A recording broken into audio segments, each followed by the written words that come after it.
Energy attachments. How can we clear them from our body? And then how can we strengthen our field so that they can't get in as easily? Now, a big, huge part of this is going to be sealing up your auric field. You have an auric field, and energies, entities can read that energy.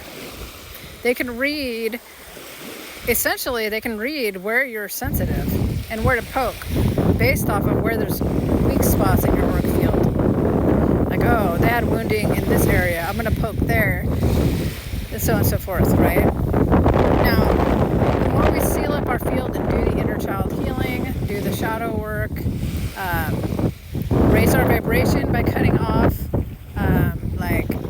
any kind of addiction. A big way that they can get in is draining our capacity through addiction, obsession, whether it be a person, a place, or a thing. So those are all ways that we can seal up our field and make it so that we're less susceptible. As far as removing, basically realizing that you can basically go in and remove these things. And I've done this several times. You basically just get yourself into a comfortable position where you're sitting or lying down. Close your eyes. Start focusing on your breathing and get into a relaxed state. Feel into your body. Where does this energetic attachment feel like it is?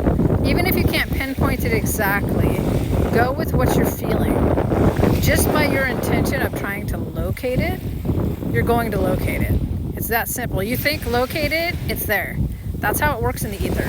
When I tap in and I do readings, it's as simple as saying, I'm tapping into this person, boom, I'm there, right?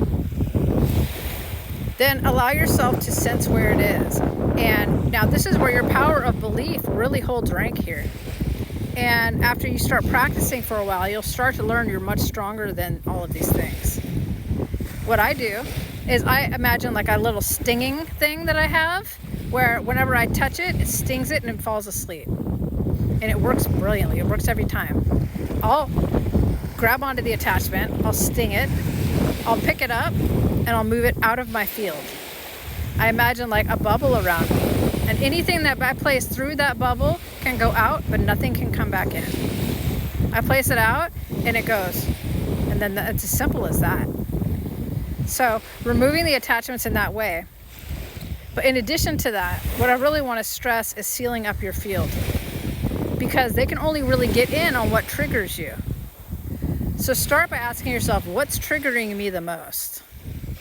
Use that trigger as a road sign pointing to you to where the healing needs to be done.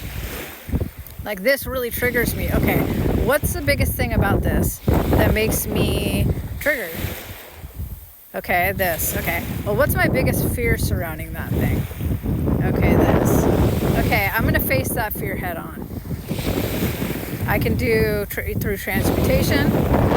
If I can sense it, okay, this is from a core wounding that I did through, when I was a kid. Go and do the inner child work on that. If it's shadow work, needing to really accept some of the shadows within yourself, go in and do the shadow work. But these three methods will get it from one way or another. And if you need any of information on how to do the inner child work, how to do the shadow work, how to heal through transmutation, the transmutation one is really, really big, where you go in and you face the fear so head on that it literally kills the energetic charge that it has on you. Once you start sealing up your field, they'll have less and less, and in your light actually gets brighter, and it can't penetrate that light. You can't get into your mind because you know you're more powerful than it. But I hope that helps. And if you need the information on how to do the inner child, the shadow, or the transmutation, let me know and I can send that out.